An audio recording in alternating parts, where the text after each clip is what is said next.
Hey Browns fans, welcome to the Brownie Points podcast. I'm your host Noam, and I'm here with my co-host Levi. Thank you for joining us this week. We're going to get it started with our first segment talking about Jameis Winston and what if he had been starting this whole season? Where would we be right now? Then we're going to talk about Nick Chubb and his resurgence potentially. We'll go get into that and what we think we can expect from him going forward. Then we're going to talk a little bit about that game Sunday and how it impacted the dome discussion, because I'm seeing this resurface a lot. So we'll give you our thoughts about that. Then we're going to round it out with our Brownie Points segment, which is our signature segment. And if you're a first-time listener, that's where we award Brownie Points to the standout players on offense and to the standout players on defense. The more Brownie Points you get, the better we thought we did. We'll recap when we get to that segment. Levi, let's kick it off right here. Jameis Winston obviously is playing better than Deshaun Watson, as did Joe Flacco, who stepped in for Deshaun Watson, as did Jacoby Brissett, who stepped in for Deshaun Watson. Okay. What if Jameis Winston had been starting from the beginning? What if the organization had the guts? And we're not going to say who in the organization, because we don't really know who's making these choices. But what if they had the guts to say, to hell with all the money we spent on him, to hell with all the draft picks we gave up, and all that capital, and the PR nightmare that it was. To hell with all of that. We're starting Jameis Winston.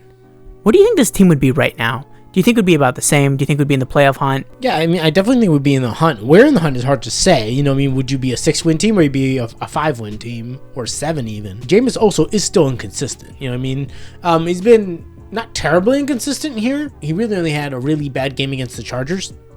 Against the Saints, it wasn't really all that bad. He did throw for almost 400 yards. He had 2 touchdowns. It was more the decision to throw bombs and then the defense subsequently falling apart.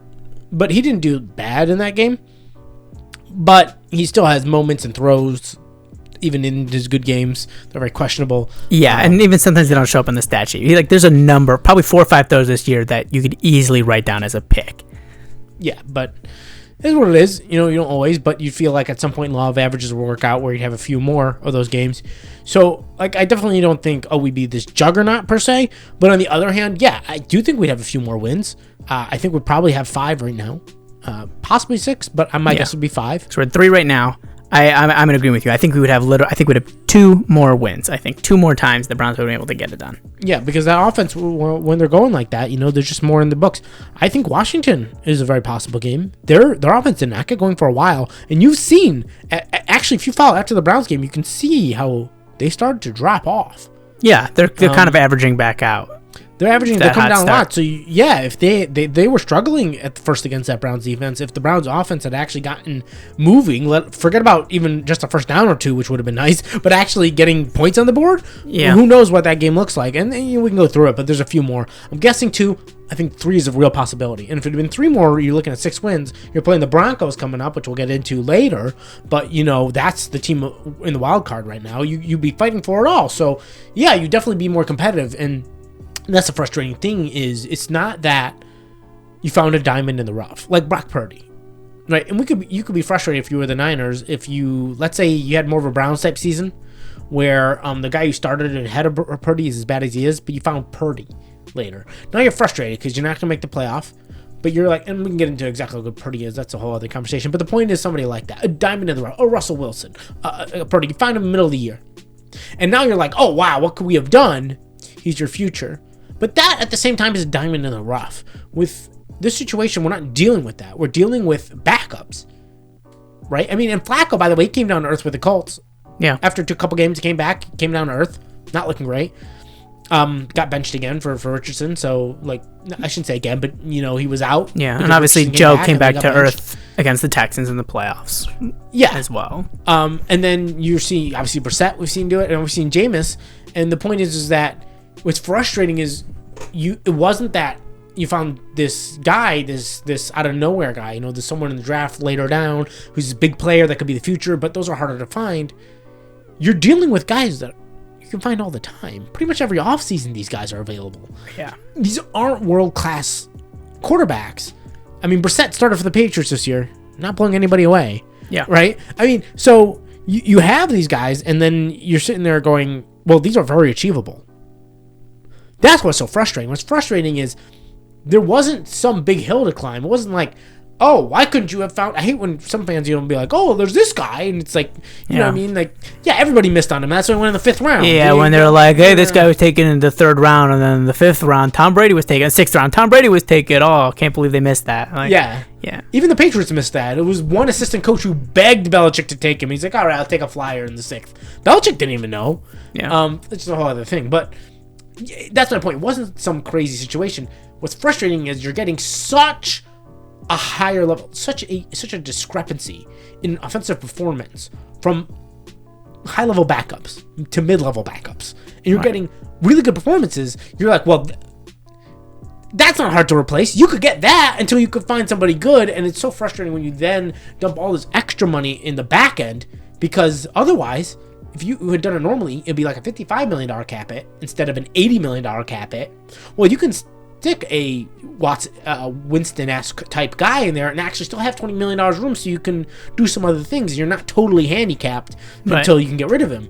And so it's very frustrating because the situation basically leaves you no room, and you can see how much better the team is with just backup level play. So yeah, I think they're in the hunt. I think they're much more fun to watch. I think you can root for them easier in terms of your guilt and conscience, which is a whole other part of it. But yeah, they're a lot better. They can't function. The offense does not function with him there. It doesn't work with... you can talk about what level he's at in general, but on top of however bad he is at the moment, where he is, it's exacerbated by playing with Kevin Stefanski and that offense, who do not work together at all either. So it's like bad on top of bad on top of bad. And yeah, it's immensely frustrating. And yeah, I definitely think they're in the playoff hunt. Maybe in the back end of the playoff hunt, but I think they're in it. Yeah, I agree. I mean, I think we're both in agreement. I think they'd have about 2 more wins. They'd have about 5 on the season. They'd be in the hunt probably to the last game or 2 with a chance to make it in. Would they? I don't know. I think they'd probably end up just missing because, again, like Jameis is inconsistent. He's had good performances, but he is still an inconsistent player. There's going to be games where we're supposed to win and he throws a pick at the end. So I think that's where we'd be if we had run with him from the beginning of the season. But ultimately, that's obviously not what we did. But I think it is interesting to discuss because the season is going to be looked at the end of the year as a failure. And as we've been talking about week over week, there's always a scapegoat. When there's disappointment to the degree that this season has been, there's going to be a scapegoat. And Jameis Winston's performance has been pivotal in shifting that conversation and shifting the blame, because a lot of people are putting that on Kevin Stefanski, and there's a lot of it on Andrew Berry.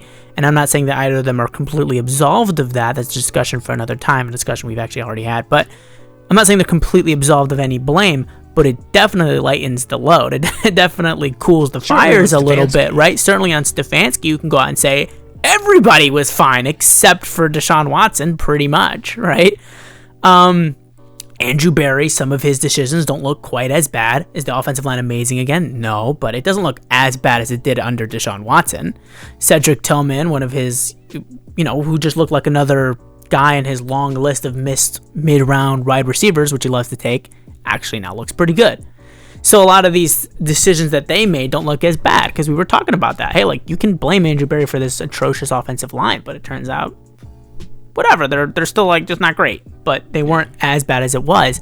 So that's why I think it was so pivotal. And I think if Jameis Winston had been starting from the beginning of the year, I think there would be a lot less negativity, and I think the path forward would be very clear. We'd know Jameis Winston isn't the guy forever, right? Keep Jameis Winston, draft a quarterback, or maybe pick somebody else up in the offseason, depending who comes along. There might be something that makes sense, i.e. a Russell Wilson type of a situation where you might be able to, revitalize their career, but has a higher ceiling. But we don't know about that. But if something like that came along, you'd know that's the route you want to go with, and there'd be basically no negativity surrounding the front office and Kevin Stefanski. And I think it wouldn't have impacted the culture that the season is potentially going to be impacting this team. So that's where I think the biggest impact was, and that's where I think the shame is that they didn't go with Jameis to begin the season. But putting that aside, actually one other note. The only positive that Deshaun Watson played is that it really shut down the Deshaun Watson supporters, the people who kept holding out and holding out and holding out. I think this season really shut them up. At the very least, now that they have the conversation's over. At the very least, they know there's so much evidence stacked against them, they're barely saying anything if they're still out there. And it basically ended the conversation, which maybe needed to happen. Okay, let's talk about Nick Chubb. We've been waiting for him. He came back from an injury, and we talked about, I think it was last week or 2 weeks ago, how there were some reports from some doctors and sports medicine professionals who talked about this injury and basically trying to warn us that this is something that sometimes takes 2 years. sometimes after year one, they're still not fully back. Like, yeah, they can play, but that doesn't mean that they're 100% of who they used to be. And sometimes they could take another season. And we're keeping tabs on Nick Chubb, watching and waiting. When is he going to look like the Nick Chubb of old? Do you think that was that game for him? Or do you think he's on that path again? Or what do you think? So I think we won't really, I don't think he'll ever be, I don't think he could be back until next year in terms of Nick Chubb back. In terms of, right, because Nick Chubb is elite. Nick Chubb's right, we're not talking about a top back. 3 back in the league. Nick Chubb's top 3 every year. And so this year, no, there's not that. But at the same time, I think a lot of people discounted him because of the box score in the last few weeks. And I think you got to remember that Nick Chubb is a guy who heats up as the game goes on. He's always been a guy who's done better in the fourth quarter. And historically, he's also had a really good run blocking line. Now that's terrible, but it's not as good as years past. And that doesn't mean he's not really good without it, but you combine the two factors, and you're going to see a dampening in it. But also at the same time, like against the Saints, he was starting to heat up, and then they shut down the run game and started chucking deep bombs for a couple straight possessions. But he was actually starting to get going. He had a few big runs. He was starting to move the ball, and he's always done better later in games when you've worn down the defense. So the idea that it's such a big difference, though, if you actually look, he was starting to do better near the end. It actually makes perfect sense. So I think it follows. I think he's 65% getting a little better, and every week he's getting back to the flow of things. Like, for example, vision. You don't lose vision, but you can get a little rust in your vision. And being used to seeing the holes, I think you're seeing some of that come back a little bit last game, and then I think you'll see a little more of that next game. It'll come back. So I think you can get 70-75% of him by the end of the year, somewhere in that range. And you see a little bit more if they continue to use him, be smart about using him, and give him a chance when he's going to use him without being stupid about it, meaning don't just run it until it doesn't work either, but just stay consistent with the usage. And I think you'll see good results. I think you can see a lot of games with 70-plus yards and a touchdown and good usage, 3.5-plus yards a carry, and him getting back and being useful for you and being a good running back. He's not ready to be elite this year, I don't think, but I think he can be good to very good this year. Just know how he's used, and don't forget who he is. He's a guy with good vision, and he's also a guy who likes to wear people down and make it hurt in the late part of the season, in the fourth round. And also use him out of the backfield. They did use him at least a little bit this game, like 1 or 2 times. Before they didn't use him at all. He can play out of the backfield. Use a running back screen. I haven't seen one all year, but actually Stefanski used to use them with him and did very well. So use a screen here and there. Do something to let people know you can do something different and still use him. So mix it up a little bit with him. Remember who he is, and I think you'll see a good, very practical, productive version of Nick Chubb, even if it's not quite the Nick Chubb that we're used to. But I don't think you can quite expect that till next year. Yeah, agreed. And he's still going to be better than what his replacement was, which is, I think, is where the real conversation has to be. Right? Well, the running game is a factor. Is he better than? Yeah, exactly. Like, is he better than what the replacement would be? Yes. Is there still room to grow? Also, yes. But I think we can live with it because I think he's still better than what the replacement would be. Although Jerome Ford is not terrible or anything, but Nick Chubb still has that ceiling. So I like Nick Chubb to, we'll continue through the season. We'll continue to keep tabs on him. Ford look better when Chubb came back? Where in his limited carries, he's more effective because that fits what he does better. Exactly. And we'll keep tabs on him. We'll see what happens. But I agree. Like, I think we shouldn't expect to see Nick Chubb, top 3 running back Nick Chubb until probably next season. Maybe at the end of the year we'll see like a game here or there. We'll pop off maybe once or twice. But let's talk about the game again this past Sunday. A lot of the first 2 quarters there was like no snow, and then all of a sudden there was snow everywhere. I don't know what happened. It happened really quick, but it was kind of cool. And to be completely honest, it was kind of beautiful. It was cinematic. It looked like a movie. It really did.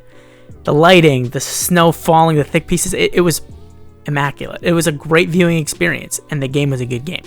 It really reignited these discussions about the dome. It's always been a discussion, but I think this really brought it back, and I'm seeing so much more conversation again about how can you get rid of this. This is such a core memory, right? Iconic. Watching these games, they are iconic, and you're going to take that away. Second thing people talk about, obviously, is the home field advantage and saying, hey, look what happens here. Look what the Browns can do when we're in these cold weather games. This is kind of our thing, and you're going to take away our thing. I think there's also a bit of that to it, where there's people I think identify very strongly with Cleveland, cold weather, and having that open stadium. I think people really identify with that. And I think that's part of what they don't like about the idea of a dome. But I want to ask you what your thoughts are about that. Seeing this game and the iconicisms of it, how iconic it was. Did that make you change your mind? Because we both feel like the Dome is the right way to go, but did that change your perspective? So ultimately, no. And let's cover a couple of things. So first of all, home field advantage, that definitely can play. Certainly with Southern quarterbacks come up here, guys aren't. But Jameis is a Southern quarterback, right? Look at him. But look at Denzel Ward too. Yeah. Not Denzel Ward. I'm so sorry. Look at Tua? Sean Watson, the guy we were just about to go with. Even when he was playing well, he never played well in bad weather.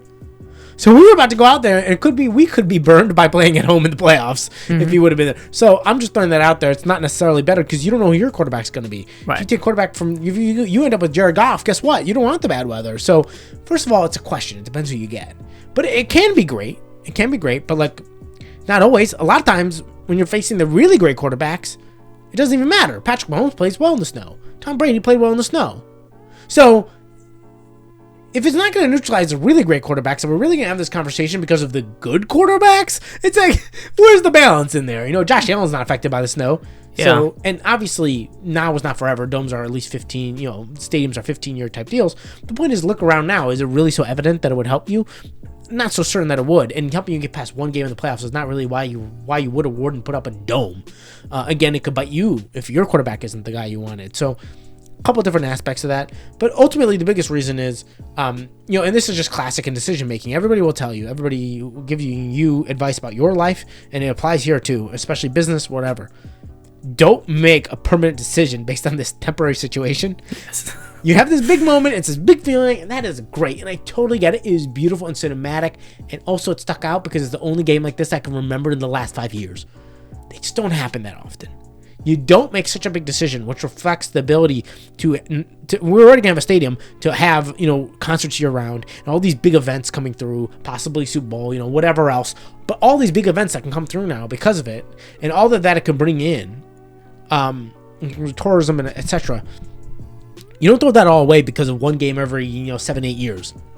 Yeah, it just doesn't make sense. So overall, there's just too much behind the dome to make it make sense to change it over this one thing. Yes, I will miss it, but everything comes with pros and cons. The question is, which gives you more pros, which gives you less cons? And quite frankly, the dome has a lot more pros, very few cons. Very few, very rare cons. It doesn't work the other way around. Yeah. And ultimately, the economy and the way it helps everyone, the way you bring what concerts can bring and all that, there's so much more that it just doesn't even begin to weigh. Yeah, I don't think, to be completely truthful here, I don't think Jimmy Haslam cares one bit about having a dome, okay?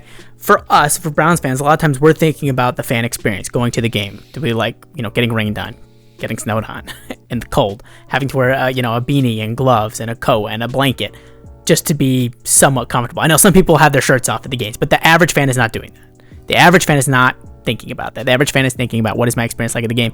Jimmy Haslam has a completely different experience. Jimmy Haslam has a domed experience every time. He's got a suite with a roof and air conditioning and heating and food and bottle service. His experience is completely different. I think from his own perspective, none of that really matters, right? He's always got a dome no matter what. Jimmy Haslam, I don't think, is thinking about football one bit when it comes to whether or not they want to have a dome. It's about, is it financially feasible? Will the income that could potentially be brought in outweigh the costs of installing it? And I don't think football is part of that equation. The fans are going to be there one way or the other. There's not enough horrible weather games to affect attendance, and even when there is horrible weather that you think would affect attendance, it still often doesn't affect attendance because that's how Cleveland fans are. So he's not going to hurt his pockets. It's not going to hurt the TV ratings. It's not like they can retroactively say, actually, the game was terrible, we're going to pay you less. His TV money is going to stay the same. His ticket revenue is going to stay the same, whether or not they have a dome. Football is not part of the equation, in my opinion. It's just about the events. It's big concerts, and some of you may have noticed this, some of you may have not. Big concerts have begun to skip Cleveland. Cleveland used to be an automatic. If you were doing a countrywide tour and you're hitting all the major cities, Cleveland was always on the list, or basically always on the list. Cleveland has started to be left off. And the city has been low-key panicking about that, and how they can bring them back in as part of what Destination Cleveland is about. It's one part, many parts of it, but there's a lot of concern about that. Making a dome stadium is going to make Cleveland a destination again and bring those events back. This past summer, I think it was, Cleveland, for example, hosted the WWE SummerSlam. I don't know a lot about WWE, but I know that that's a big thing. I think it's a championship-y type of thing. Those events happen. Whatever that means in a planned whatever universe. that means, exactly right. I'm not going to get into it. I'm not here to knock it. Whatever, right? What you like, what you like. But if that happens in the winter, we can host that too, right? We shouldn't only be able to host these massive events in the summer when the weather's nice and the company, whoever's doing it, has to say we're willing to take a certain amount of risk on that there could be bad weather. If you have a dome, you can guarantee it. It's a game changer when it comes to attracting these major events. Even in the spring. Because in the spring... Well, that's what I'm saying, right? In Cleveland, you can't rely on it in the spring. It can get real cold in the spring. And even a place like Miami, which has great weather. Miami also rains. You know what I mean? Just having a dome just lets you say with confidence the weather's going to be it's going to be fine. It's going to be a non-factor. And Cleveland has been investing heavily, again, part of Destination Cleveland, has been investing heavily in turning Cleveland into an area that regularly attracts big events. That's why they built the hotels and they're upgrading the airports. They're doing all of these things to create an infrastructure to support these. Having a dome stadium is critical. It gives you the venue for a big event. It gives you the venue, exactly. I don't think football has anything to do with it. I'm going to leave it there because I could really talk about this for a while, and it could probably just be its own separate video in the offseason, but I don't think football is part of the equation at all. I think it's crossed Jimmy's mind, but I don't think it plays into the actual decision-making. I don't think it's really part of the conversation when they're in meetings and they're talking about it. Okay, we're going to leave that there. Let's talk about the Brownie Points segment. Again, if you're a first-time listener, that's where we award Brownie Points to the standout players on offense and to the standout players on defense. We give out 3, 2, and 1 on offense and 3, 2, and 1 on defense. The more Brownie Points you got, the better your performance. So Levi, get us started with the defensive end. Who are your Brownie Points? I'm going to start with 3, which goes Myles Garrett. He had 3 sacks. He looked great. And a couple big ones. He also gave us the ability for them to show the Myles Garrett sack highlights. So we got to see it start off in green grass and then immediately go to the snow, which was very fun. Yeah. But generally, he was really good. And, he's had a few games now where he's starting to get back into the flow of things and making big plays. And that's always good to see because it was weird. He was going through quite a drought there. So it's nice to see him making big plays and splashing. And he was Myles being Garrett. like triple teamed basically most of that game. Yeah, the Steelers put a heavy emphasis. It's not like they said, we'll go put him on an island because we don't want to send 3 guys on him and, we'll just hope nobody else beats us. Like, no. They focused on Myles Garrett. Sorry to cut you off. But no, you're good. And totally. He came through and he looked awesome and it was great. It was Myles Garrett that you're used to seeing that we hadn't always seen throughout this year, certainly. It's been a little frustrating, so it's great to see that. So that was awesome. 3. 2. Yeah, who do you got at 2? 3. For 2, I've got Denzel Ward. Once again, does well. Pickens, he had a couple big plays, but it was 4 for 48. It was, he's actually been going off with Russell at quarterback, and it was much more subdued. You could live with what he was putting up. Bigger problem was Calvin Austin, but that wasn't his issue. So he gets 2, and then after that, I got nobody. Shout out to Maurice Hurst. Good for him for coming up with a really big stat, but there wasn't enough plays to give him a brownie point. Mm-hmm. What about you? Yeah, I mean, I'm agreeing with you there. I mean, the defense. In this type of a game, defense is often an afterthought. That's why we're talking about these games are usually bad. It ended up being a good game, helping but hand from the weather. There's only so much. Yeah, there's only so much you can do. You plant your foot, and your foot doesn't plant. You know what I mean? That's not necessarily your fault. So it also makes it just very difficult to evaluate, anyways. But T.J. Watt was bad, and Myles Garrett was good, and that's all we really care about, right? Let's talk about the offense. Offensive brownie points: 3, 2, and 1. Who do you got? So for 3, I actually have Jerry Jeudy. Jerry Jeudy goes 6 for 85. And quite frankly, when you were watching, they were really good catches. He knew what he was doing. Yeah. He made the plays, and he made big plays. And he made plays when it was really important. He had some really tough catches. And everything was just, it felt like he was maximizing his production per his opportunity, so to speak. And the biggest play was his 4th down conversion. And I really, really loved it because it's a tough catch. He turns around, ball's low. He makes the catch, but not just that. He slides down to make the catch. And I've seen too many receivers in my day stoop over, kind of bend down, and try to make the catch while putting their hands low so that they can get up and run with it, and then they'll drop it. Well, it's 4th down, and you're down in the game, and you desperately need this conversion. He has the presence and the awareness to understand what time it is, what's going on, where he is. He's past the sticks. Yeah. And that number 1 needs to be make the catch. Kind of like the fumble recoveries also, you'll see it. People try to pick it up and run. And sometimes it's like, hey, there's a lot of people coming. Just dive on it. Yeah. Yeah. So he understands that. He got down, made sure to make that catch in a way the refs had no questions about it and kept the drive going. So that was huge. He made a lot of big plays. He is my performer of the game. So kudos to him. Mm-hmm. For 2, I've been battling a little bit back and forth, but actually I'm also going to give it to Winston. He was the captain. He showed up in a cold weather game. I was a little nervous because he played in Florida State, and then he played for Tampa, and he played for New Orleans, and I hadn't gone back individually to his cold weather games to see how he would do in them, and I was a little nervous being a Southern type quarterback in the cold, but he played pretty well, all things considered. He did have an interception, but overall, pretty good. And keep in mind that he did throw a touchdown pass to Njoku. He just dropped it. He was right on him. Yeah. He just dropped it, but he came up with a 2-point conversion pass to Njoku, actually, which is great. Made some big plays and made the plays when it mattered most. And so overall, despite the interception, I would give him 2 brownie points. He's the captain. And for 1, I'm going to give it to Nick Chubb. He still had a couple of nice runs, a couple 5-6 yard runs, which are good. Those kind of runs you need to see more consistently, the type that keeps your offense on track. He did have a big run in there, and he put 2 in the end zone at the end of the day. And so he gets 1 brownie point, and it was good to see him put up multiple touchdowns in the game because it had been a long time. Yeah. I mean, I think it could be argued that Jameis Winston actually deserves all 3 brownie points solely for the sound bites we got from him and his post-game conferences. Yeah, that guy, you need to have a camera on him and a microphone on him just at all times. Throughout the game, before the game, after the game. He's hilarious. I love watching his interviews. Whenever it comes up, I just By the way, he's so funny on side those. note, and he's not the franchise guy for a long time, but in terms of entertaining quarterbacks, we went from Baker Mayfield and now we have Jameis Winston.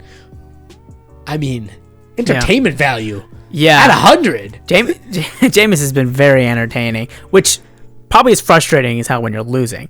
But when you're winning, it's so much fun. It just adds so much to it, and it's a great time. Which is kind of people felt about Baker too, right? People were upset at him when we were losing, and then we were winning. It was awesome. It was like, woke up feeling dangerous and all that kind of stuff. And then when we were losing, people are like, why is he doing commercials with the Progressive as if he hadn't filmed those like 8 months ago? Yeah. You know what I mean?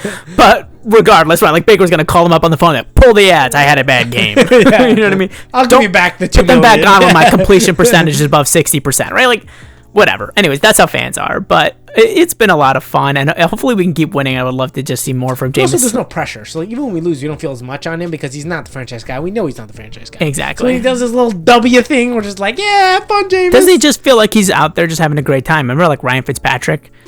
Yeah, exactly. Like this last 5-6 years of his career, he's just like, I'm just gonna throw the ball and have a good time. Right? Like, I don't care.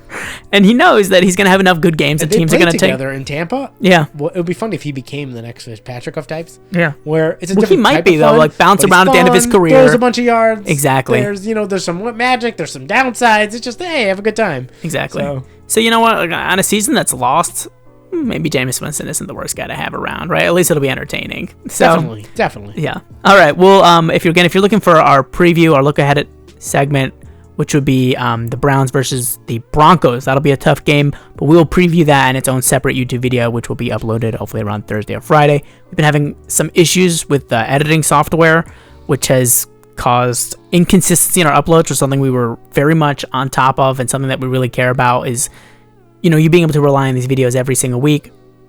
But obviously some of those things are a little bit out of our control. We only have so much time that we can dedicate, and, we put in 8 hours of editing, and something gets deleted, it's gone. So, we're doing our best out here.